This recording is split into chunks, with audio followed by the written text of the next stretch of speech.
Hi, it's Carl Munson here, town crier and community builder with OurNet. And today on our ONversation, which is conversations about ideas for a world that works, we've got David Schofield.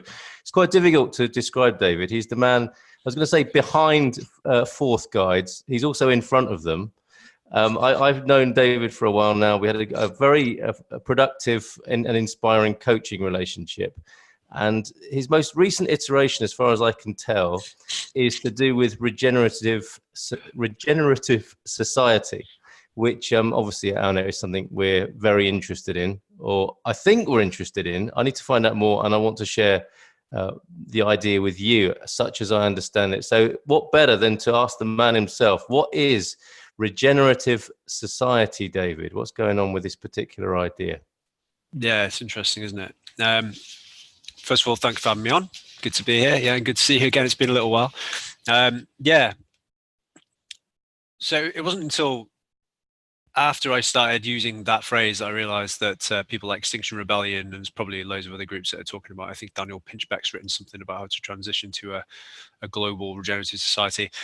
I'm not referencing any of that stuff, so please don't put me in any categories with anything. It's just the word regenerative as opposed to sustainable, because I spent a lot of time in the sustainability movement and realizing that actually I don't really want to sustain much of what's going on at the moment. I think we need to start improving things. So it's a matter of countering this degeneration that's been going on for a long time. As far as I can see, it seems to be, in a lot of ways, we've been living in a very degenerative way, both with ourselves in our communities on a global level, systems level, and that needs to change.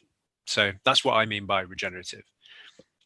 Okay, yeah, because I sent you an image that I saw yesterday, which I thought was quite brilliant.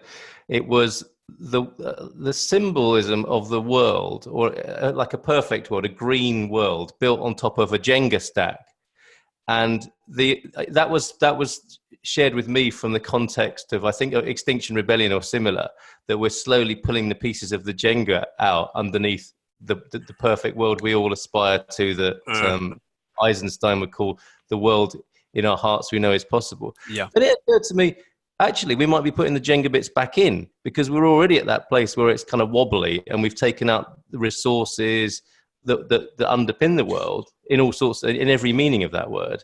And it might be that your work and what you're pointing towards is replacing those Jenga blocks so that we have a firmer foundation. Because I know, I mean, from my coaching relationship with you, you're all about foundational work and the stuff kind of underneath, behind the scenes, that make front of house work more effectively. Well, it has to start with us each as individuals. I think I saw a post the other day from one of the XR co-founders said one of the reasons that he's distanced himself is really because it has become about the group. It's all about group think and how we do this thing as a collective, as a community, and like every single cause that's ever gone that way, they fail miserably. And the individuals within it become rife, massively egotistic lunatics. Yeah. Not helpful. So this guy was saying, look, it's all about how we regenerate ourselves first. We need to be those people, or the whole thing won't work. So yeah, foundational work on various levels, and with different people, there's different focuses, but we do need to get ourselves right in various ways before we even consider working with other people on anything significant, as far as I'm concerned. Yeah. It's going to be massively distorted. Now, when I say that, I don't mean that until you have done a certain level of personal development work, you should go and put yourself on a mountain peak somewhere in India. It's like, don't withdraw from the world. That's not smart, but engage with it, contribute in the way that you can safely do so, whilst continuing to get yourself into a position where you can take responsibility for something outside of yourself. And that's, people try to take responsibility for the things around them far too quickly, and they end up breaking things and end up causing more problems. And in fact, they keep taking out I've got your picture here, they keep taking out more Jenga blocks by trying to create the solution. So maybe take it as a compliment that you're seeing that perhaps it is about putting the Jenga blocks back in. I don't feel like we've sufficiently done that. I'm still heavily engaged in this work myself, but maybe that is it. Maybe that's the only thing we can do, and that any collective action sort of flows from that. There's and people look out for coincidences, synchronicities, all those sorts of things, don't they? I think once you are just focused on getting yourself right, that the right relationships tend to appear and things start to make sense to work together on, as opposed to this concerted effort to, there's a problem, let's use the tool that has caused all the problems in the first place, the left hemisphere, solely by itself, to try and fix that problem isn't going to work.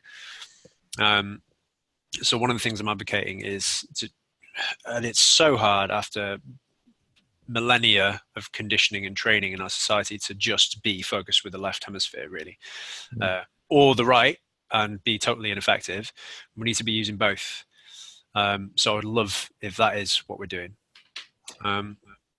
Amazing, yeah, and we're talking at quite a conceptual level here, and it'd be nice to talk about some of the practicalities. And I know, that's what you deal in, is practicalities, and you have a mini conference coming up, which is a very practical matter for people to really address these things. And I'm hoping you'll give us more details about that. But yeah, just to sort of recap on that, yes, definitely, there's more. It's this whole thing, isn't it, of like, who wants change? And there's so much of that in the world at the moment, isn't there? We're sort of electing leaders who are promising change. Like, who wants change? Like, all the hands go up, yeah. And like, who wants to change? And it's like, oh. And that's the big distinction, isn't it? You're not so interested anymore if it's me that has to change rather than everything around me. And that's, I suppose, that's completely understandable. It's very human.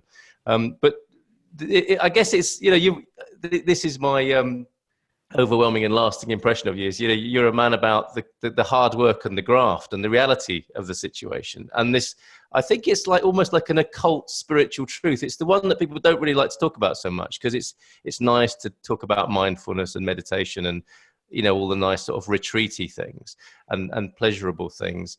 But this whole idea of getting your life right and getting yourself right, which I think is so important and so key and so difficult and such hard work, is the one that is a little bit occult and hidden and not so popular. Did you agree on that? And is that a right assessment of you as somebody who focuses on that stuff?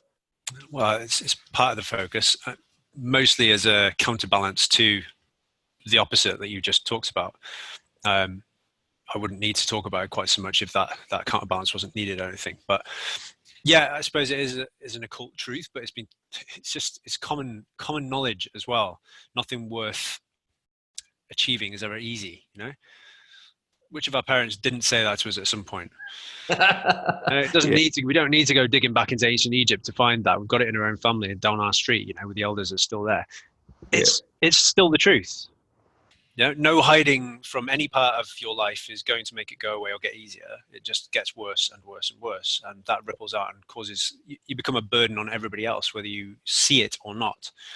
I think it was an interesting point with the the don't want to change bit, because these days, and we've talked a lot about initiation in the past, because these days we haven't got those external pressures to take action quite as much.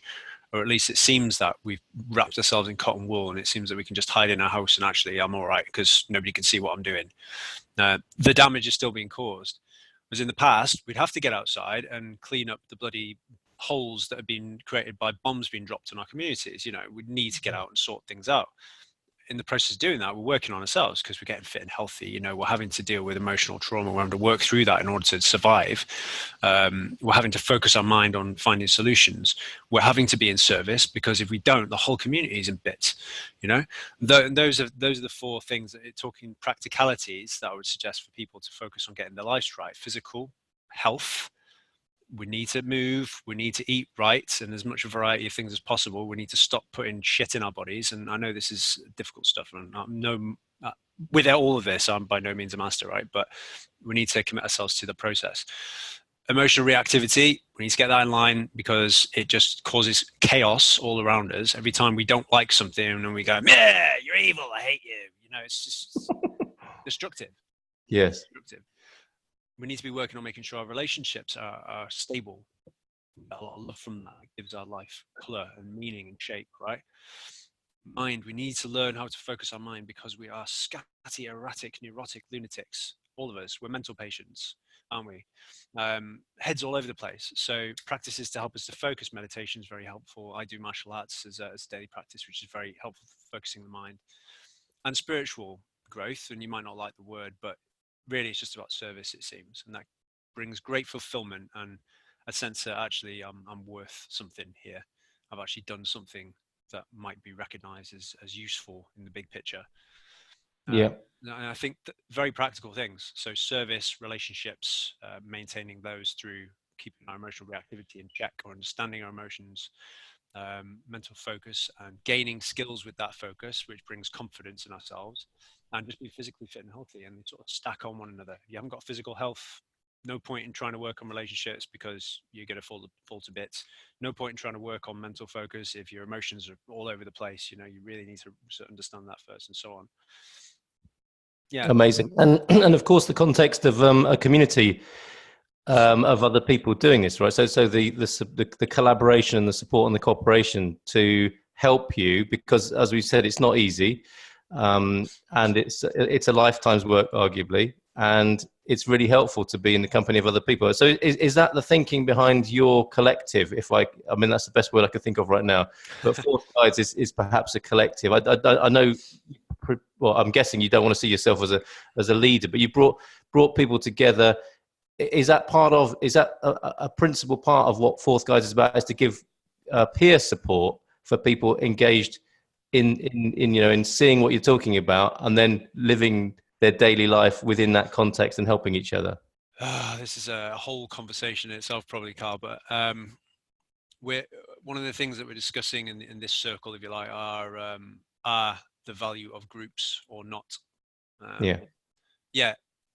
Roles within groups is an extremely difficult thing, and maybe I can go into that, but I think that's a big rabbit hole.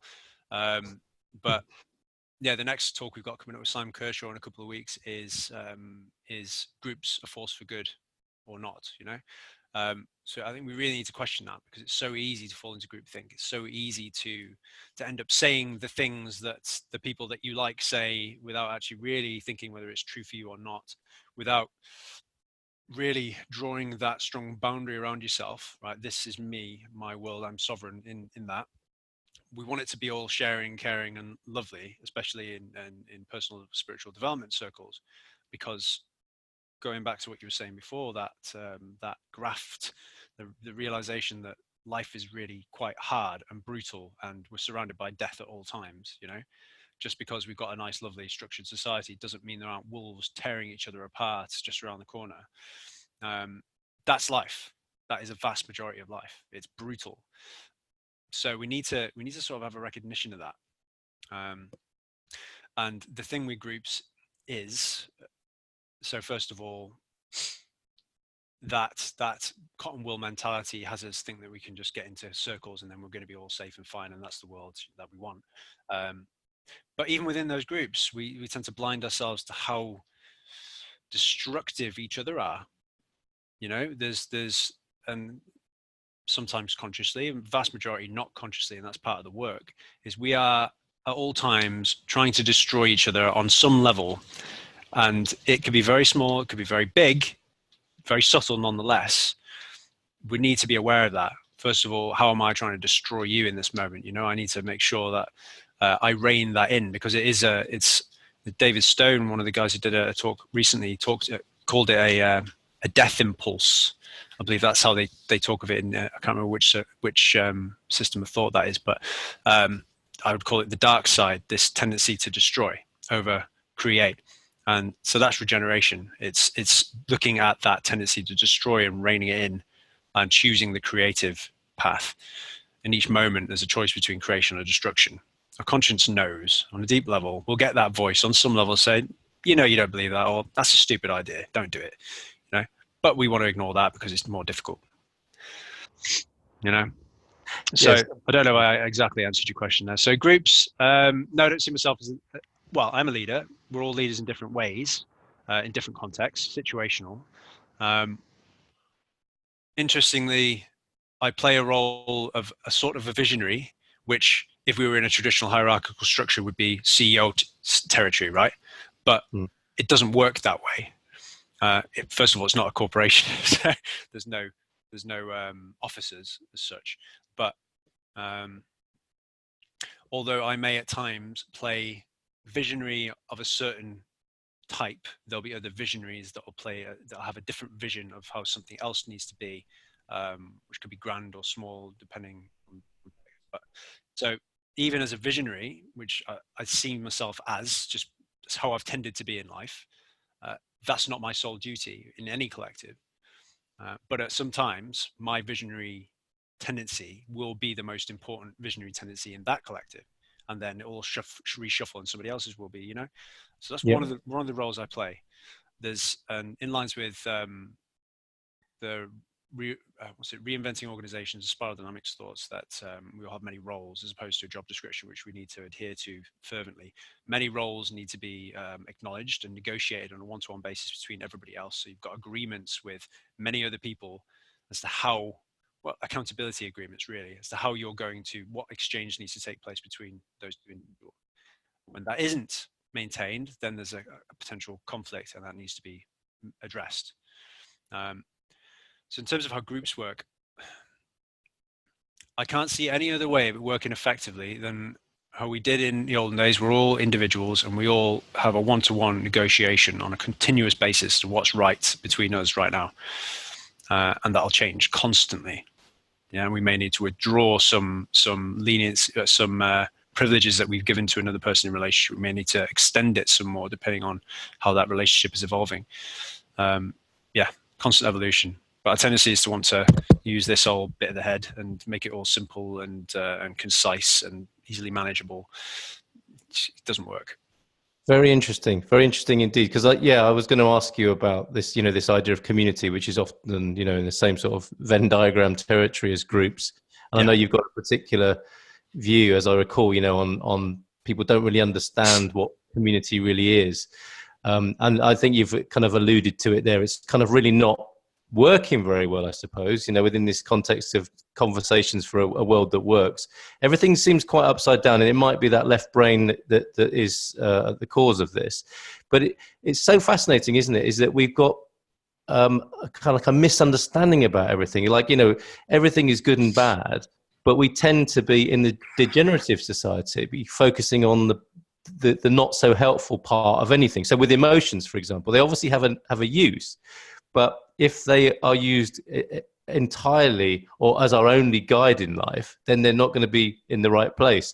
And the same perhaps with groups and groupthink and communities.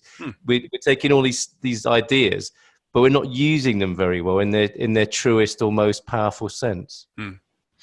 Well, yeah, community and emotional development are so intertwined. We're not developing emotionally, and because of that, we seek out groups that make us feel good, as opposed to make us look at ourselves and develop our mind and be self-critical, which is extremely important. Not with the intention of just continuously bashing yourself over the head and demonizing yourself as this evil creature, which you are, but we all are, so that's okay. It's about recognizing that, feeling some shame or whatever needs to be there to recognize that a mistake was made, and then to say, okay, well, I can do better and move forward from there. That's active process of learning and growth, and that's honorable as far as I'm concerned. So having somebody make you feel bad about yourself, first of all, are they doing that or are you doing it to yourself? Is an important question. Second of all, perhaps they're seeing something that you can't, and that's a very valuable gift they've just given you, right? So this is how community, I think, should work. But what we've got instead is the energy of community, if you like, the impulse to bring people together like you're doing, and to create a space where connection can happen. That is of a great burden to the person who's developed themselves emotionally enough to be able to do that.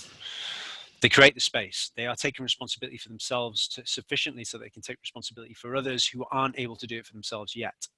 It's a huge responsibility. And because of this lack of emotional development, so many children basically come into that space and they want to be parented. And that's what that community is community impulse is there to do, to create children or to allow children to maturate. But because often these children are in adult suits, we don't see that that's going on, and we don't, as community builders, recognize our need to create the space for them to grow and learn, to make mistakes and, scrape their knees and hurt themselves and get into trouble. So there's in a lot of communities, there's this tendency to smother, to prevent that necessary learning as well. So yeah, we don't understand community. First of all, anybody who's interested in actually building community needs to be mature enough to manage their own lives effectively, to the point where they're willing to take on the burden of several other people. That's a huge ask. It's not fun a lot of the time. It's not lovely. It gives you some fulfillment, yes, but it's bloody hard work, really, really hard work. And people think of community these days in spiritual personal development circles. They aren't thinking hard work. They're thinking, oh, this would be a lovely, fluffy place where I can go and have a cup of tea and everybody will like me. And it's not what community is. Not at all. I'm laughing because I've been so involved in that over the years. And I'm laughing at the ring of truth. Well, I think there's enough there. I mean, like you say, there's rabbit holes and there's whole conversations that could be based on any of the subjects we talked about. But I just wanted to give people a flavour of what you're doing, because I really value your work, and I find it inspiring, and I think other people will as well. Others won't. Some people thinking, God, that sounds awful. But for those who this might be their cup of tea, how do they find out more about Fourth Guides, and tell us a little bit more maybe about the upcoming gathering that you're having? Well, firstly, for those who don't like what I'm saying, I would say that it's really what we're talking about here is the grandest adventure into reality and what life is. It's very exciting, and it's extremely difficult, and that's the point. That's what gives your life meaning, challenge. For those who are interested, Fourth Guides is a weird name, so I'll spell it for you. FOURTH is in the number fourth, and then guides, as you would expect, GUIDES.com. Go on there, you can find out all sorts of stuff about upcoming events. The upcoming live event is in September, and by no means a community of people who've got it all figured out and now are going to create the Regenerative Society. It is all about personal development. It is all about who we need to be, and very much along the lines of what we're talking about here. Everybody's bringing their own flavor through the important stages of development they've had to go through, facing difficulties in their own lives, and what they've realized about what it means to be sovereign, and from that place be able to cooperate effectively. So there's going to be 9 or 10 speakers. They're going to be sharing all of this stuff. There's going to be a chance to meet other folks as well, participants who are out there doing some important work, social entrepreneurs and whatnot, who are making change. So to exchange notes with those folks, to share your work with the speakers, with the other participants, and get some feedback as well. There's a lot of expertise in that room. And just a chance to get out of context as well, refresh yourself, because doing work that is aiming at improving the world, even just a little bit, can be quite a lonely journey. Obviously very difficult. So meeting some other people who are trying to step up and do that as well can be, very valuable. Amazing. And that's in the beautiful part of the United Kingdom called Market Harborough. And your new Prime Minister is already creating a context for everything to become great again. So that's a really cracking start. You've got, I think people have 5 days to register, and get involved with. Yes, the end of the month. Yeah, last day, 31st of July. All right, and I know as well, for people who can't or won't make that, you offer regular teleconferences with speakers as well. The people can find out more about that from the website address you've given, yeah? Certainly, yeah. The links are on there. We've got a Facebook page. There's a mailing list where we'll send out updates about events that are coming up as well. So they can all go and find that. Yep. Superb. David, thank you very much. Always excellent talking to you. And have a great time at your gathering, and really looking forward to, it's very inspiring, the idea of a regenerative society world. And it's so interesting that you are on a zeitgeist with this, and it's funny, isn't it, how, coming up or hitting upon that term, lots of other people are coming at it as well from their respective angles. But I just have to say to people, check out David's unique flavor and insight on this. And I wish you well with it. Thank you, Carl. Good speaking to you, mate.